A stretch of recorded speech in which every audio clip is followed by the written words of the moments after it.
क्या इसराइली लोग भी ईद पेंतिकोस्त मनाते थे, और अगर मनाते थे तो किस तरह से मनाते थे?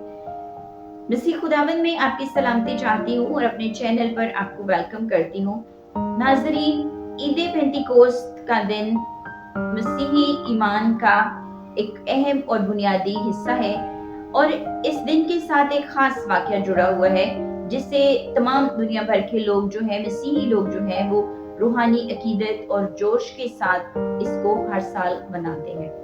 आज की वीडियो में मैं आपके साथ शेयर करूंगी कि क्या इसराइली लोग भी ईद पेंतिकोस्त मनाते थे, उनके नजदीक ईद पेंतिकोस्त की क्या अहमियत थी, और अगर वो मनाते थे तो किस तरह से मनाते थे। तो चलिए वीडियो स्टार्ट कर लेते हैं। और वीडियो को स्टार्ट करने से पहले अगर आप चैनल पर नए हैं तो आप इसको सब्सक्राइब कर दीजिए, और वीडियो को एंड तक जरूर देखिएगा। अच्छी लगे तो जरूर कमेंट बॉक्स में बताइएगा कि आपको वीडियो कैसी लगी, और ये भी जरूर बताइएगा कि आप कौन से शहर और कौन से मुल्क से इस वीडियो को देख रहे हैं, ताकि मुझे पता रहे कि मेरे साथ कौन कौन से कहां से आप मेरे बहन भाई खुदा के कलाम को मेरे साथ मिलकर सीखते हैं। तो चलिए वीडियो स्टार्ट करते हैं। पेंतिकोस्त का लफ्जी मतलब 50वां दिन है। पुराने अहदनामे में इसे हफ्तों की ईद भी कहा जाता था, और इसका जिक्र जो है खुरूज की किताब और इस्तिस्ना की किताब और फिर अहबार की किताब में भी हमें मिलता है। तो चलिए इन हवाला जात को बाइबल मुकद्दस में से हम देख लेते हैं। खुरूज की किताब उसका 34वां बाब और उसकी 22वीं आयत में इस तरह से लिखा है, और तू गेहूं के पहले फल के काटने के वक्त हफ्तों की ईद और साल के आखिर में फसल जमा करने की ईद मानना।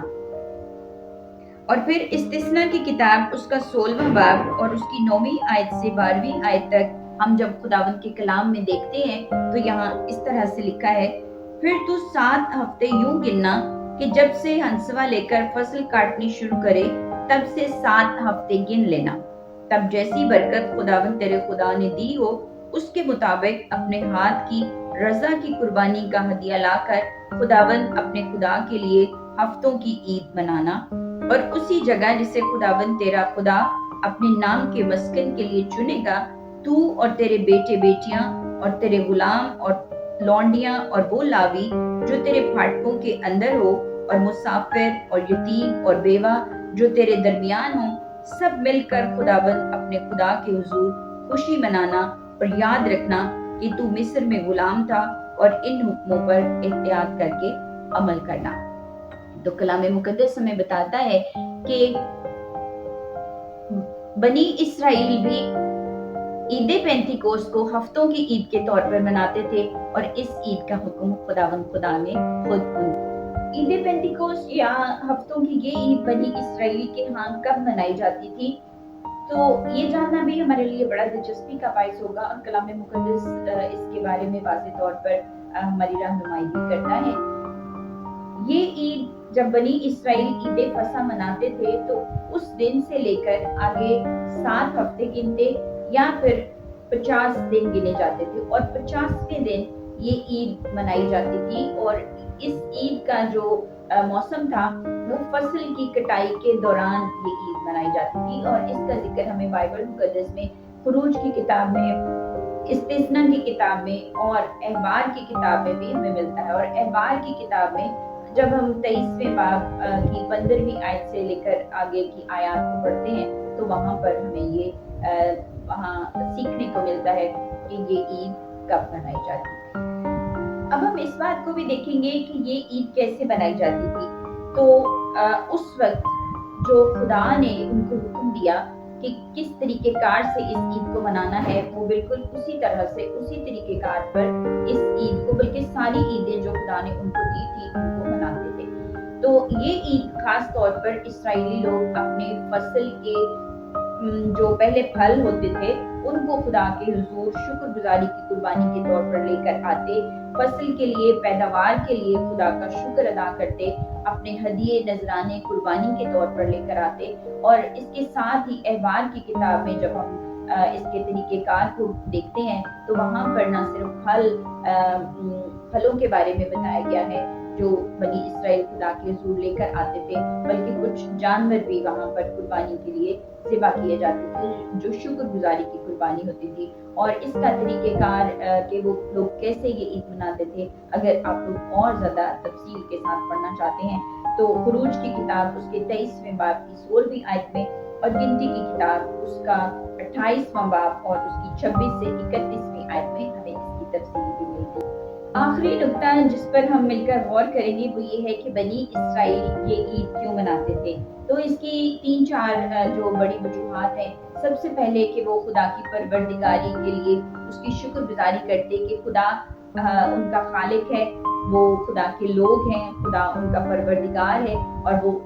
सब चीज़ें जो उनकी ज़रूरत की हैं वो उनको मुहैया करता है। दूसरी बात, वो खुदा पे भरोसा करते और खुदा उनको मुहैया करता, और वो इस बात को भी समझते कि खुदा में उनकी मिरास है, खुदा में उनका एक खजाना छुपा हुआ है जो वो उनको वक्त आने पर मुहैया करता है। तो इस बात के लिए, अपनी मिरास के लिए वो शुक्रगुजारी करते। तीसरी बात कि वो ना सिर्फ खुदा की शुक्रगुजारी करते, बल्कि उस साल में जो फसल होती उसको आपस में खाने पीने के साथ भी वो खुशी मनाते, और इस तरह से वो इस ईद को सेलिब्रेट करते। और आखिरी जो वजह है या नुक्ता है इस ईद को मनाने के लिए, कि जब बुजुर्ग मूसा के थ्रू खुदा ने उनको 10 अहकाम दिए,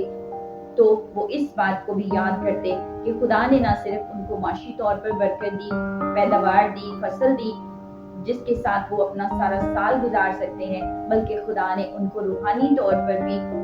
अपने साथ जुड़े रहने के लिए ऐसे कवानीन दिए, और फिर माशरती तौर पर एक दूसरे के साथ मोहब्बत करने के लिए, एक दूसरे के साथ एक सोसाइटी के तौर पर, माशरे के तौर पर रहने सहने के लिए भी खुदा ने उनको कवानीन और अहकाम दिए, जिन पर अमल करके वो एक अच्छा माशरा बना सकते हैं जो खुदा को पसंदीदा है। तो नाजरीन, आज हमने देखा कि बनी इसराइल ईद पेंटिकोस्ट किस तरह से मनाते थे, कब मनाते थे और क्यों मनाते थे, और फिर ये ईद जो है वो किस तरह से मसीहत में एक नए अंदाज में, एक नए मायनों के साथ आज मनाई जाती है। तो अगली वीडियो में हम इस पर भी जरूर खुदा के कलाम में से सीखेंगे। आज की वीडियो को देखने के लिए आपका बहुत बहुत शुक्रिया। इस वीडियो को आप जरूर दूसरों के साथ शेयर कीजिए और लाइक कीजिए, और जरूर कमेंट बॉक्स में अपनी राय भी दीजिए। अगली वीडियो में मिलेंगे, तब तक के लिए खुदा हाफिज।